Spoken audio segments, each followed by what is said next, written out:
os nossos cumprimentos a todos e votos de muita paz. Nós vamos nos lembrar, há 15 dias atrás, estávamos falando daquele interessante capítulo sobre o sopro curador, em que Alfredo, né, o administrador daquele posto de socorro, ele estava comentando sobre esse tipo de tratamento que eles faziam àqueles pacientes, aqueles espíritos que estavam se restabelecendo naquele posto de socorro. E agora nós vamos falar sobre as defesas contra o mal, capítulo 20 desse livro, Os Mensageiros, psicografia de Francisco Cândido Xavier, e o espírito que está nos contando, nos relatando, o autor espiritual, seria o André Luiz. E o André Luiz, ele vai nos contar sobre as defesas desse posto de socorro, que era num formato de um castelo medieval, né?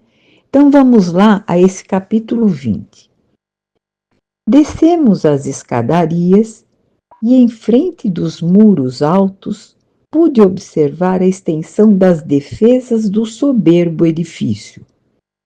Aquela construção grandiosa era muito mais importante que a de qualquer castelo antigo transformado em fortaleza. Novamente, no exterior, podia detalhar a visão panorâmica com mais exatidão. Então, ele está contando, ele vai contar daqui para frente as defesas desse posto de socorro em forma de castelo medieval. Então, ele vai falar: reconheci agora que entráramos por um baluarte avançado. Baluarte seriam estruturas defensivas em formato de ponta e avançadas em relação àquela estrutura principal do castelo. Seria uma defesa a esse castelo. Então, ele está contando aqui, né, que entráramos por esse baluarte avançado, identificando a imponência da construção majestosa. Apresentavam-se-me as linhas gerais com nitidez. Então, ele estava conseguindo enxergar por onde ele entrou e as defesas desse castelo. E ele continua: impressionavam-me, sobretudo, as fortificações. Via a torre de mensagem consagrada, por certo, ao serviço de resistência. O baluarte agudo, elevando-se acima dos fossos que deixavam transbordar a água corrente, a torre de vigia, esbelta e alterosa. Observei o caminho da ronda à cisterna. Cisterna seria uma espécie de poço, né, que guardava a água da chuva. Então, a cisterna, as seteiras. Seteiras também seriam aberturas estreitas naquelas muralhas do castelo para dispararem setas, flechas contra os inimigos. Então, seria um tipo de uma defesa, seriam aberturas pequenas que você poderia atirar contra o inimigo, mas não receber. Você seria uma espécie de uma proteção. Então, refletindo a complexidade de todo aquele aparelhamento defensivo. Então, tudo aquilo lá estava sendo feito para uma defesa, né? Ele fala também das paliçadas e barbacãs. As paliçadas seriam as cercas, né? Com estacas alinhadas para uma defesa, e os barbacãs também, um muro de menor altura para proteger as muralhas dos impactos da artilharia. Seriam os impactos contra eles, né, que estavam atirando contra eles. E o André Luiz, ele vai ver tudo aquilo lá e vai falar: e as armas, né? As armas.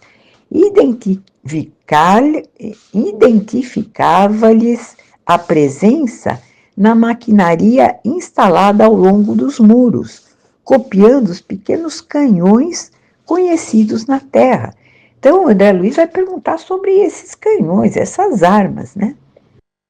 Entretanto, vi com emoção, André Luiz também está vendo com emoção, no cume da torre de vigia, a enorme bandeira da paz, muito alva, tremulando ao vento, como um largo penacho de neve. Então, apesar de toda essa defesa, ele também encontrou aquela bandeira da paz. O administrador Alfredo percebeu a estranheza que se apossara de Vicente e de mim, do André Luiz, dos dois. Ele vai dizer: já sei a impressão que a nossa defesa lhes causa. Fixando-nos com o olhar muito lúcido, ele continuou: naturalmente, não imaginavam necessárias tantas fortificações. Conforme vem, nossa bandeira é de concórdia e harmonia, é uma bandeira da paz. No entanto, é imprescindível considerar que estamos em serviço que precisaremos defender em qualquer circunstância esse castelo, esse posto de socorro. Então, antes de tudo, a defesa, não o ataque, mas a defesa. Enquanto não imperar a lei universal do amor, é indispensável persevere o reinado da justiça. Então, se não existe um amor ainda, se não foi atingido esse amor, a justiça tem que prevalecer. Nosso posto está colocado aqui igualmente como ovelha em meio de lobos. E embora não nos caiba efetuar o extermínio das feras, necessitamos defender a obra do bem contra os assaltos indébitos. As organizações dos nossos irmãos consagrados ao mal são vastíssimas, quer dizer, são muito grandes, eles têm que ter essa defesa. Não admitam a hipótese de serem todos eles ignorantes ou inconscientes. A maioria se constitui de perversos e criminosos. São entidades verdadeiramente diabólicas. Não tenham disso qualquer dúvida. Então, é o que sempre falamos, não subestimarmos a ação desses que ainda estão perseverando no mal. São espíritos inteligentes, estrategistas. Então, é necessário uma defesa para tudo isso. E aí o Vicente vai falar: Deus meu, mas por que se organizam deliberadamente para o mal? Não sabem, porventura, que todos os patrimônios universais pertencem à majestade divina, pertencem a Deus? Não reconhecem o soberano poder? Por que eles se organizam tanto contra o mal, a favor do mal, né? E aí o Alfredo vai responder: meu amigo, fiz as mesmas perguntas quando eu cheguei aqui pela primeira vez.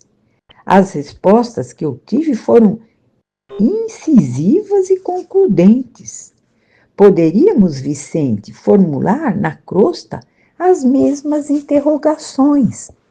Os criminosos que fazem as vítimas da guerra, os exploradores da economia popular, os avarentos misérrimos, os sedentos de injustificado predomínio e os vaidosos cheios de fatuidade sabem tão bem quanto os nossos adversários daqui que tudo pertence a Deus, que o homem é simples usufrutuário dos divinos bens. Eles não ignoram que os antepassados deles foram chamados à verdade e foram chamados também às contas pela morte. E que eles seguirão os mesmos caminhos daqueles que morreram, daqueles que os antecederam. Então, quer dizer, eles não ignoram que os antepassados também desencarnaram e que eles também irão desencarnar. Então, por que tanto mal? Por que eles não despertam para essas verdades e eles perseveram com todas essas atitudes ainda negativas? Entretanto, atormentam-se na crosta como verdadeiros loucos, amontoando possibilidades para a ruína e abusando das oportunidades mais santas. Aqui se verifica a mesma coisa. Então, entre aqueles espíritos, se verifica a mesma coisa que os habitantes da Terra. Da mesma maneira que os habitantes da Terra, eles sabem que tem um Deus. Da mesma maneira que aqui na Terra, eles sabem que tudo aqui é provisório, que vão ser chamados pela morte. Mas eles perseveram ainda no mal. E continuando, querem antes de se dominarem, querem dominar antes de se dominarem, exigem antes de dar e entram em perene conflito com o espírito divino da lei. É o que falamos, quer dizer, eles sabem de tudo isso, mas mesmo assim eles perseveram no mal. Estabelecido o duelo entre a fantasia deles e a verdade do Pai, resistem às corrigendas do Senhor e transformam-se esses desventurados em verdadeiros gênios da sombra, até que um dia se decidam a novos rumos. Então, não existe grande diferença entre os habitantes da crosta e os habitantes que estão lá, agindo no mal. Intrigado com as profundas observações, eu perguntei, aí André Luiz perguntando, mas como explicar as bases de semelhante atitude? Na Terra, compreendemos certos enganos, mas aqui, quer dizer, na Terra existe o corpo de carne, mas aqui, né? O generoso interlocutor não me deixou terminar e prosseguiu. Na crosta, nossos irmãos menos felizes lutam pela dominação econômica, pelas paixões desordenadas, pela hegemonia de falsos princípios. E aqui, nessas zonas imediatas à mente terrestre, nós temos tudo isso em identidade de condições.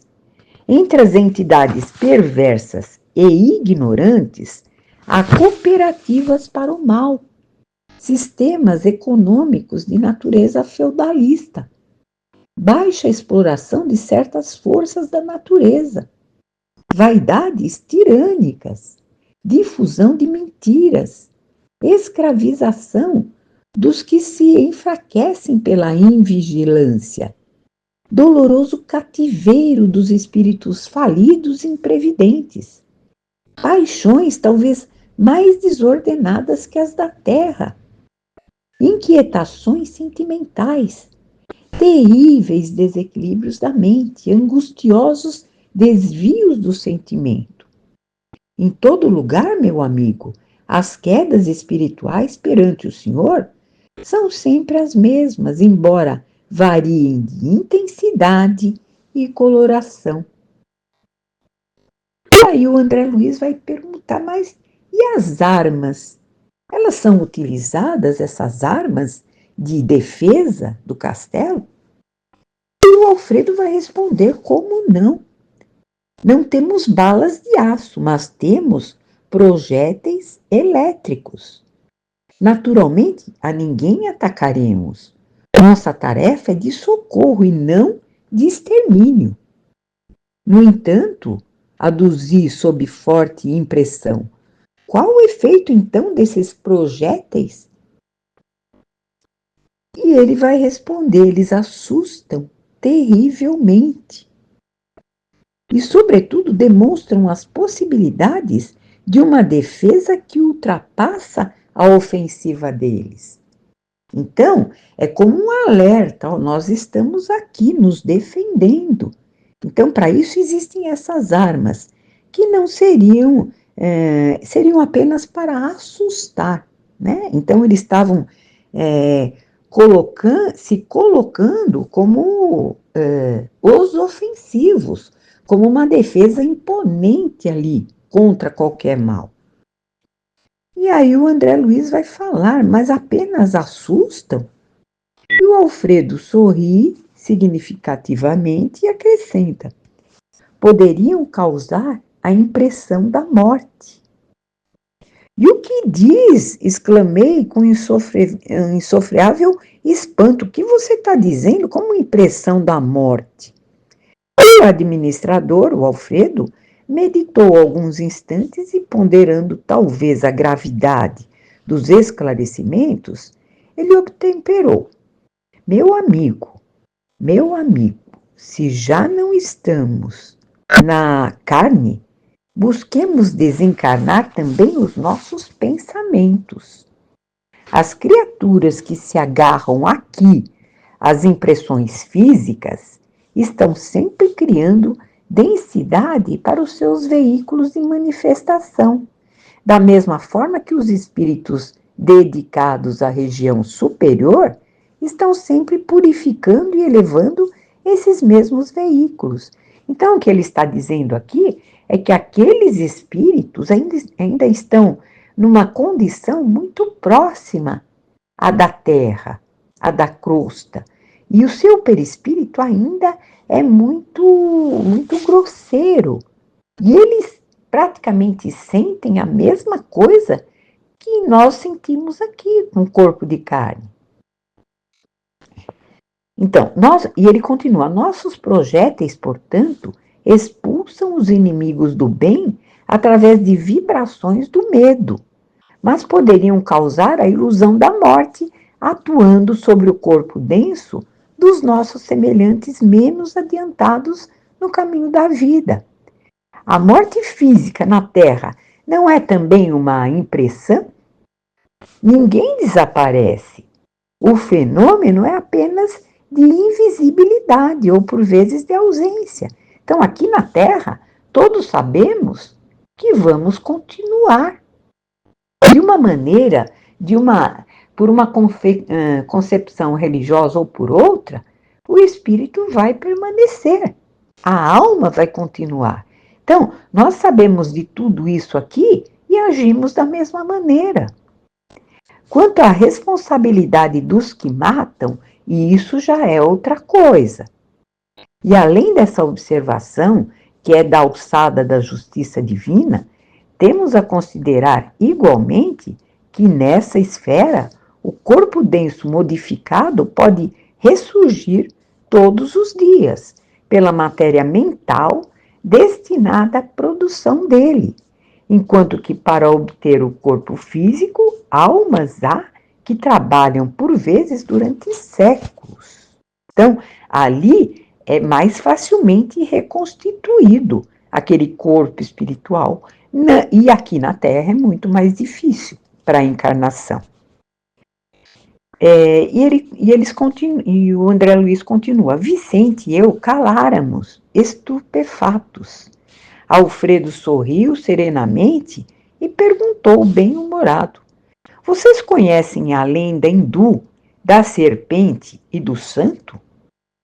Ante a nossa expressão negativa, o administrador, o Alfredo, ele continuou: contam as tradições populares da Índia que existia uma serpente venenosa em certo campo. Ninguém se aventurava a passar por lá, receando-lhe o assalto dessa serpente.